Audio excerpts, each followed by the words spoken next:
ഓ God. അപ്പാ. പിന്നെ ഇനി ആരെയാ വരയ്ക്കണേ? ആ സ്കൂൾ ഹെഡ് മാസ്റ്ററെ വരച്ചാലോ?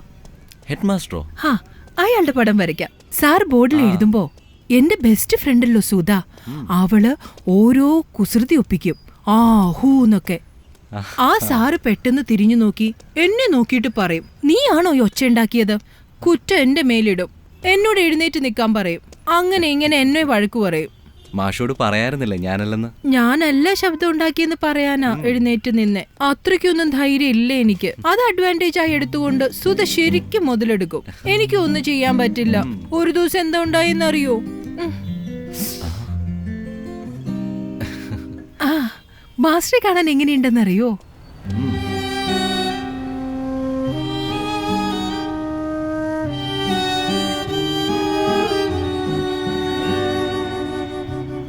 എന്തു തന്നെയായാലും മാഷോട് പ്രതികാരം ചെയ്യുന്നത് പാവമല്ലേ?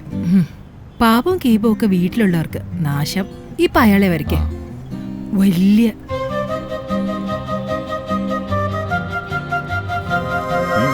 ഇതെങ്ങനെയുണ്ട്? ശരിക്കും സാറ് തന്നെ. ഇത് കണ്ടാ ഉറപ്പായിട്ട് സാറിന് വട്ടാകും. ഒരാഴ്ച ശരിക്കും അയാൾ ബുദ്ധിമുട്ടും. തലയിലിട്ട് ടെൻഷൻ അടിച്ച് നടക്കും.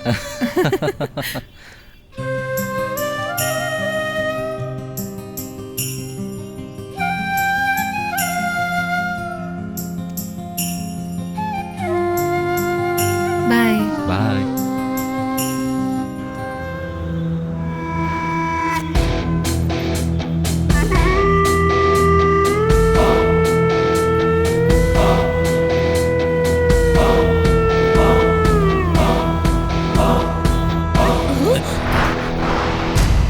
Sorry sir.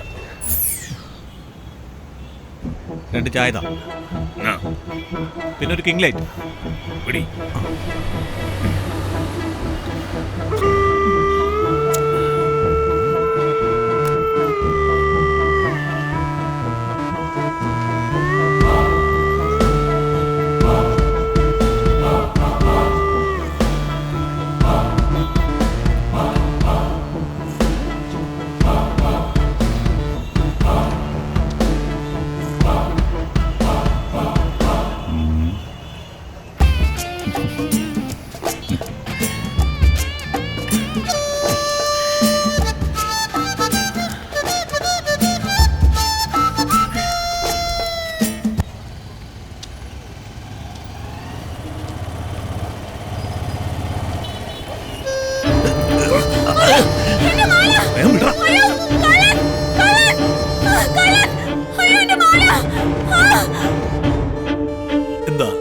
ഞാൻ ജോലി കഴിഞ്ഞ് വരുമ്പോ എന്റെ മാല 2 പേര് ബൈക്കിൽ ഒന്ന് പിടിച്ചു പറിച്ചോണ്ട് പോയി സർ.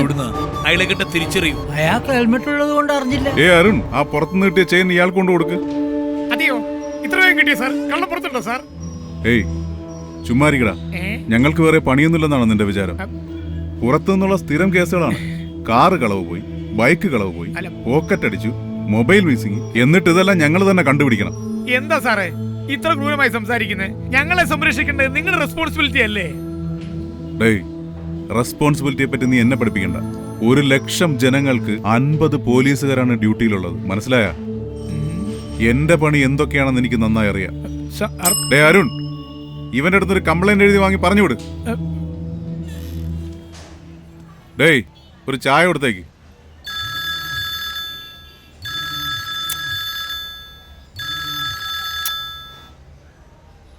സാർ, വീട്ടിൽ നിന്നൊരു ഫോൺ വന്നിരിക്കുന്നു.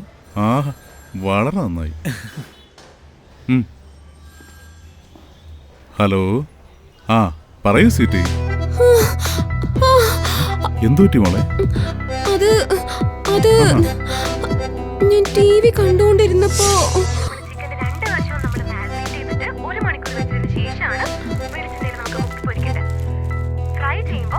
ആദ്യം തന്നെ ലോ ഫ്ലെയിമിലിടണം. ലോ ഫ്ലെയിമിലിട്ട് 10 മിനിറ്റ് വെച്ചതിന് ശേഷം സൈഡ് ബൈ സൈഡ് ആയിട്ട് ഇങ്ങനെ മറിച്ചു കൊടുക്കണം. അതിനുശേഷം മുരിഞ്ഞെന്ന് കാണുമ്പോ ഓരോ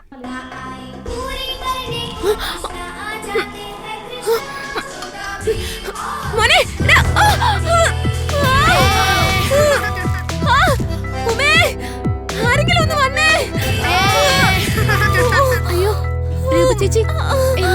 ചേച്ചി എഴുന്നേക്ക്. അമ്മേ, വേഗം വാടി, രൂപേച്ചി താഴെ വീണു.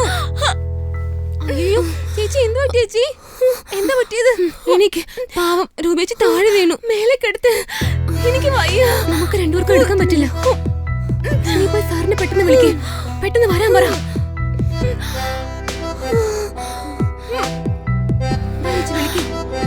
സംസാരിക്കേ.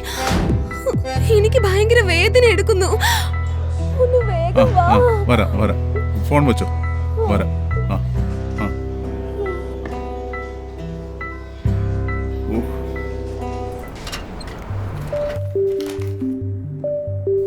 ഹലോ സർ, ഞാൻ കാന്തേഷ്.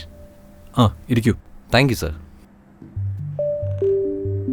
സർ, ഇതുവരെ നിങ്ങളുടെ പത്രത്തിൽ ഞാൻ വരച്ച കാർട്ടൂണുകളാണ്.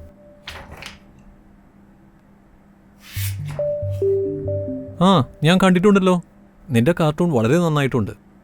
ഇനിയും വരച്ചുകൊണ്ടിരിക്കൂ. You have a bright future. Sir, നിങ്ങളുടെ പത്രത്തിൽ റെഗുലറായി കാർട്ടൂൺ വരയ്ക്കാനുള്ള ഒരു അവസരം തരുമോ sir? Sure, definitely. Thank you sir. Do one thing. നമ്മുടെ ഇന്ത്യൻ ഇൻസ്റ്റിറ്റ്യൂട്ട് ഓഫ് കാർട്ടൂണിന്റെ മിസ്റ്റർ നരേന്ദ്രനെ പോയി കാണൂ. ആ, അവിടെ ഇന്റർനാഷണൽ കാർട്ടൂണിസ്റ്റുകളെല്ലാം വരുന്നുണ്ട്. അത് നിങ്ങൾക്ക് വളരെ ഉപകാരപ്രദമായിരിക്കും. Oh thank you sir. വരട്ടെ sir. Thank you. All the best thank you Kantesh. So much.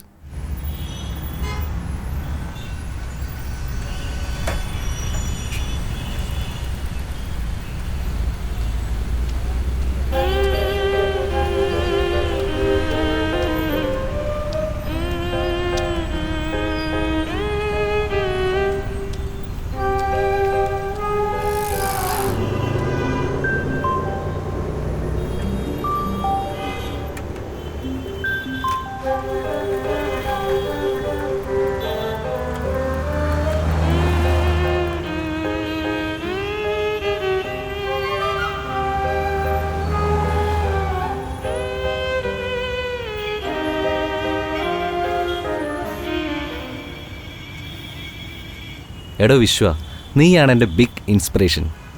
പക്ഷെ നീ ഈ വിഷയം അതിനും ഇതിനും സംബന്ധമേ ഇല്ലാതാണല്ലോ ചെയ്തുകൊണ്ടിരിക്കുന്നത്. എന്താടാ നീ എന്തിനാ പെൻസിൽ താഴെ വെച്ചത്? നീ ആരെ ഭയക്കുന്നേ? നിന്നോട് നേരത്തെ ഞാൻ പറഞ്ഞിട്ടില്ലേ, എന്റെ ജോലി എന്റെ കമ്പനിക്ക് വേണ്ടിയാന്ന്. കാരിക്കച്ചൊരു അവസാനം വരെ പിടിച്ചു നിൽക്കുമെന്ന് പറഞ്ഞിട്ടിപ്പോൾ അതുമായി ഒരു സംബന്ധവും ഇല്ലാത്ത ജോലി ചെയ്തുകൊണ്ടിരിക്കുന്ന ഇപ്പോൾ നിനക്ക് മനസാക്ഷി കുത്തില്ലേ? ജീവിക്കാൻ എന്തെങ്കിലും ചെയ്തല്ലേ പറ്റൂ. എടാ, നീ നിന്റെ സ്വപ്നങ്ങൾക്കായി ജീവിച്ചില്ലെങ്കിൽ നിന്റെ ജീവിതം വേസ്റ്റാ.